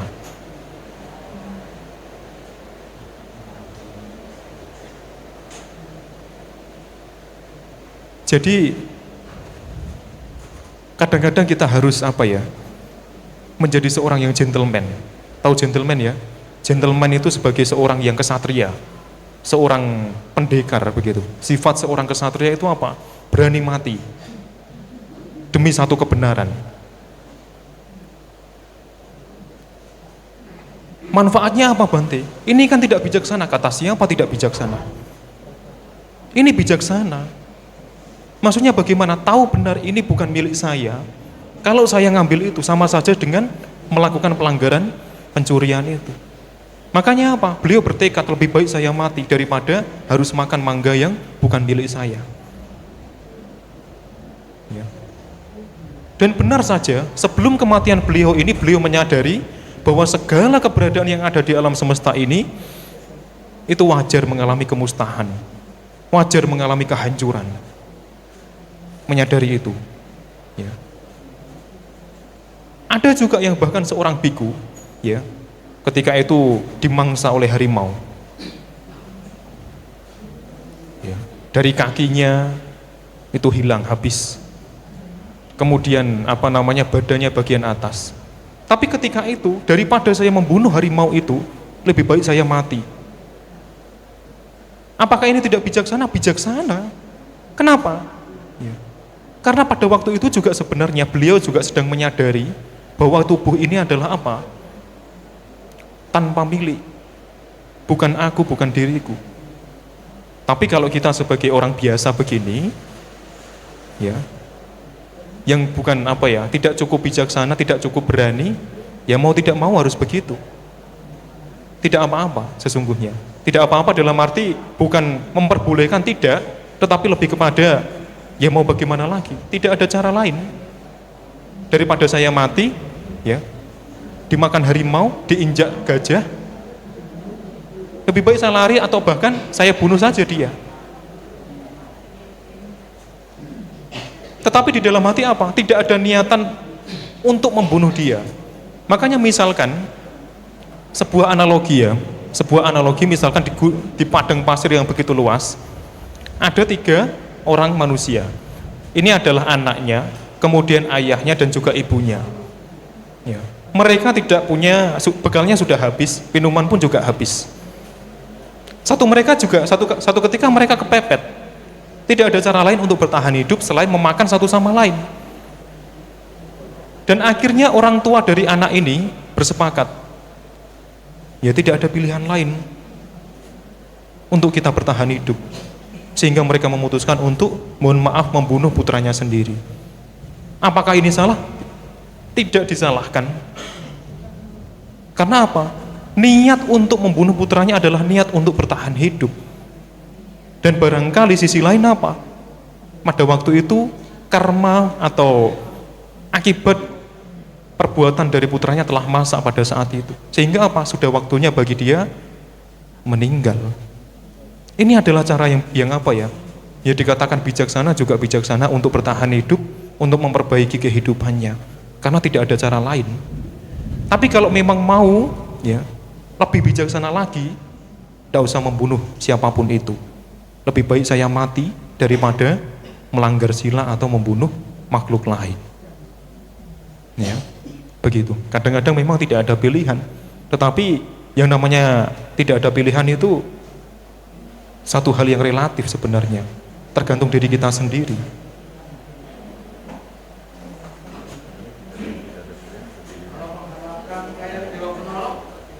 Dewa penolong. Tidak bisa. Kecuali kita punya cukup kebajikan dan semuanya juga itu mendukung juga. Dewa penolong tidak bisa diharapkan, tidak bisa. Kecuali kita memang benar-benar kebajikan kita itu ibarat seorang seorang biku yang telah menjaga sila dengan sebaik-baiknya, murni, bersih, tanpa ada noda sedikit pun, baru kemudian dewa mau mendekat dengan kita. Kalau orang-orang biasa seperti kita yang masih mau melakukan perbuatan buruk itu, mereka akan mikir-mikir, tidak mau untuk ngambil pilihan dengan cara melindungi orang itu. Tidak begitu, ya. Ini kejadian nyata ya. Kakak saya itu kan di Jakarta itu COVID, dia terjangkit COVID. Nah, pada saat dia terjangkit COVID, kosannya itu kan semuanya lockdown, tidak ada orang yang beraktivitas. Tiba-tiba ada yang jual sop ayam di situ. Dia setiap hari makan sop ayam di situ sampai dia sembuh. Setelah dia sembuh, sebulan setelah dia pulang kampung ke halaman, COVID-nya sudah selesai. Dia balik lagi ke Jakarta. Dia mencari tukang sop ayam itu di Jakarta yang pada saat dia sakit dia makan terus. Sudah nggak ada orangnya gitu loh. Kakak saya bertanya sama tetangga-tetangga, ini sop ayam yang jual di sini kemana? Oh sudah pergi. Nah apakah itu dewa penolong atau bagaimana? Soalnya pada saat COVID itu udah nggak ada siapapun yang hanya online aja gitu kan. Ada delalae, ada orang di depan, ada yang jual sop. Nah itu apakah itu dewa penolong atau bukan gitu konsepnya? Ya bisa saja, juga bisa jadi kemungkinan dewanya nyamar jadi tukang sop itu, jualan sop itu ya. Lo jangan tertawa loh ya, ini beneran bisa jadi seperti itu. Atau bahkan juga karena memang dia punya timbunan kebajikan yang cukup, hokinya pas matang di sana, matang pada saat itu, semuanya ada kondisinya. Jadi dia tidak mengharapkan itu tiba-tiba datang sendiri. Seperti yang kemarin saya bilang itu loh, hoki itu datang kalau kita punya timbunan kebajikan yang cukup, keberuntungan datang. Nggak usah ale-ale wae, tiba-tiba dapat 5.000, ngocok ciki-ciki begitu isinya 50.000. Ya itu karena memang semua kondisinya sudah pas, sudah matang.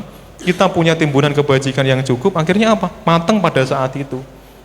Makanya yang namanya kebajikan itu, orang nyono, orang ngiro, pada saat waktunya tiba, itu akan berbuah, selesai. Ya, begitu. Gitu nggih?